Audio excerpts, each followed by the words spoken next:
Salut les amis, alors on se retrouve aujourd'hui sur une nouvelle vidéo sur la chaîne de CosmoFX. Aujourd'hui le thème abordé va être la liquidité sur les marchés financiers, car il y a plusieurs types de liquidités et on va pouvoir en voir une bonne partie.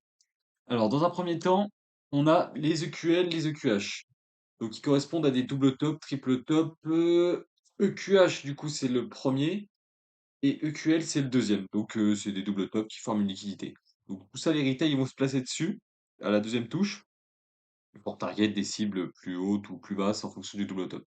Mais comme on peut voir sur les graphiques, on va avoir le double top qui se crée, une réaction à la hausse, pour ensuite, comme on voit avec le petit cercle ici, venir chercher le top qui sert de liquidité. Donc il déclenche les ordres qui étaient en achat, du coup tous les achats limites. Et en plus, il vient chercher tous ceux qui se placent en dessous, du coup, qui considèrent ça comme une résistance, donc casseur de résistance, les sell stop, les sell limit, les buts limite, tout ça. Il vient chercher tout le monde pour ensuite faire le vrai mouvement à la hausse. Donc on voit belle prise de liquidité avec une mèche et ça repart. Alors ensuite, les liquidités qu'on peut avoir sur le marché, on peut avoir les relatives equal low et les relatives equal high. Donc c'est un peu le même principe que les double top et les triple top, les EQE et les EQL normales. La seule différence, c'est qu'ils sont pas vraiment parfaits. On voit, ils touchent pas exactement au même endroit, ni exactement au même endroit, mais on a quand même le rejet dans tous les cas. Comme on peut voir sur le graphique, on voit qu'il est vraiment pas parfait ici, il vient pas vraiment au même niveau. Mais on a quand même un beau rejet. Donc là, tous les retails, ils se placent à l'achat. Donc on a plein de lots acheteurs. Et juste en dessous, on a tous les lots vendeurs. Dès que ça casse la résistance, ça se déclenche. Donc là, ce qu'on fait, on fait une réaction, on commence à partir à la hausse. On vient avec cette mèche. Donc là, on déclenche tout le monde. On réintègre à l'intérieur. Donc on ressort ceux qui étaient passés en vente sur la résistance. Et ensuite, on délivre le vrai mouvement. Donc c'est tous les pièges.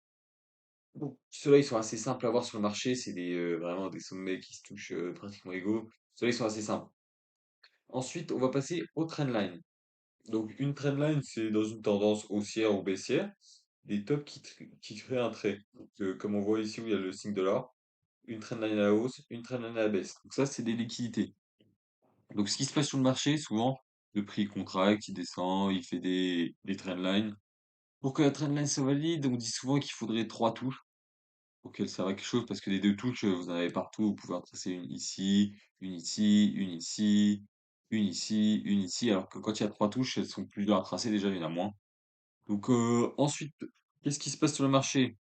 Du coup, les retail, ils voient tendance baissière, on retouche ici, on réagit bien, on voit que la mèche elle rejette, ils disent hop, on se place à la baisse, à l'avant, du coup, ils vendent, ils se font sortir, du coup, les retail ils se disent ah bah c'est cassure de résistance, cassure de trendline, on se place à l'achat. Du coup, le prix, il est déclenché à l'achat avec une belle bougie. Ils se disent, ah, c'est parti. Et finalement, on réintègre et on délivre le vrai mouvement dès qu'on a pris la liquidité. Donc ensuite, on a toutes les sessions. La plus commune que j'utilise moi dans mon trading, c'est la session asiatique.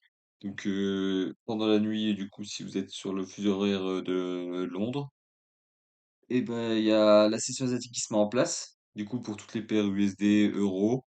Donc souvent, ça, c'est sous forme d'un range. Ça ressemble à ça, le prix ralentit, ralentit, il crée des liquidités. Et pendant soit la session de Francfort ou la session de Londres, on vient chercher ces liquidités. Comme on voit là, on passe en dessous, on réagit bien, grosse bougie pour repasser au-dessus. Donc ça, c'est un concept très puissant qu'on peut utiliser sur le marché. Ça permet de comprendre un peu plus les liquidités. Et par exemple, à l'héritage, il serait dit, ah, une résistance, super, mais finalement, pas de résistance, juste la session de Londres. Donc ensuite, on a les sommets du jour d'avant et les plus bas du jour d'avant, les plus hauts de la semaine, les plus bas de la semaine, les plus hauts du mois, les plus bas du mois. En fait, tous les tops sont des liquidités. Comme on peut voir ici, c'est une liquidité, celui-là c'est une liquidité, celui-là c'est une liquidité, celui-là c'est une liquidité, celui-là c'est une liquidité. Mais il y a des tops qui sont plus intéressants que les autres. Par exemple, le top le plus haut journalier du jour d'avant, celui-là il est intéressant à prendre. On voit le prix, il vient la chercher et ensuite il réintègre et il redescend directement.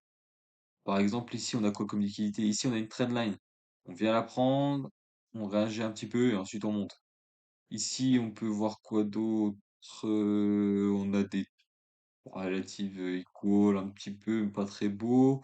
On a la session asiatique ici, du coup, comme je vous l'ai dit avant. Tac, tac, tac, on vient la prendre. Ensuite, on part directement dans l'autre sens. Et le marché, il fonctionne de liquidité en liquidité. Donc, il suffit de placer les liquidités sur le graphe.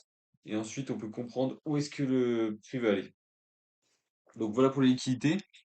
On peut aller faire un petit tour sur les graphiques pour voir. Alors, là, par exemple, une session asiatique, on vient la prendre, on la reprend directement dans l'autre sens. Est-ce qu'on n'aurait pas une petite trendline par ici?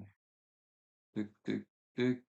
Ici, bon, elle est pas super super belle, mais on a une trendline. Tac, on vient la prendre, on fait une réaction dessus pour que le retail il se place. Ensuite, on la prend et on redescend. Ici, on a quoi?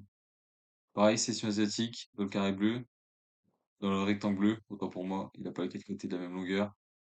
Tac, tac, tac, on la prend, on réagit, on descend. Après, il suffit d'affûter son œil, hein. Exemple, là, on voit une trendline. Il faut pas avoir trois touches vraiment nickel. On voit que ça descend un petit peu plus bas, mais celle-là, elle est relativement propre. Donc là, on réagit dessus. Les retail, ils se placent à l'achat. On vient les prendre. Pareil, session asiatique, on la prend, on tombe. Pareil ici, plus haut, on le prend, ça tombe. Ici, on a un plus bas journalier. Tac, on vient le prendre, ça monte. Après, toutes les liquidités ne marchent pas. Par exemple, celle-là, la session asiatique, on voit que ça n'a pas réagi, c'est venu prendre le plus bas avant de repartir. Par contre, c'est confirmation et être sûr qu'en HTF, on est bon. HTF qui veut dire les plus grosses unités de temps. Parce que là, je traîne en 15 minutes, des liquidités, il y en a dans tous les sens. Par exemple, on a quoi? La session asiatique, on la prend, on se retourne. Là, pareil, on vient la chasser avec une mèche et ça repart. Et on n'a pas eu beaucoup d'equal. Tac, tac, tac. Bon, ici, on a des equals, mais ça part dans le bon sens. Donc là, les retail, ils auraient gagné. Ici, on a une trendline qui se fait respecter aussi. Donc ça part dans le bon sens. Donc là, les retail, ils perdent pas tout le temps. Le marché, il veut pas tout le temps les piéger. Il veut juste avoir assez de l'eau pour délivrer son mouvement. Pareil, les equals, là, ils fonctionnent. Là, les sessions statiques, on les a pu parce qu'on est revenu trop loin. Tac, là, on a une trendline ici. Elle est pas super belle. On a quand même une trendline. Donc voilà, pour les liquidités, c'est à peu près tout. Donc si on fait un récapitulatif, on a les equal low, les equal high, donc les double top, triple top, tout ce qui est ces choses-là. Ensuite, on a les relative equal, donc même chose que ceux d'avant, juste qu'ils sont pas parfaits, mais ça sert quand même de liquidité. Les trendlines qui sont les plus communes, moi je trouve, de mon côté sur le marché. Donc celles-là, elles sont assez faciles à distinguer. On a dit on prend au minimum 3 points, pour qu'elles soient validées. Ensuite, on a les hautes sessions, les bas de session. Donc, il y a la session de Londres, le haut de la session de Londres, le haut de la session de Francfort, le haut de la session de New York, le plus bas de la London, le plus bas de la New York.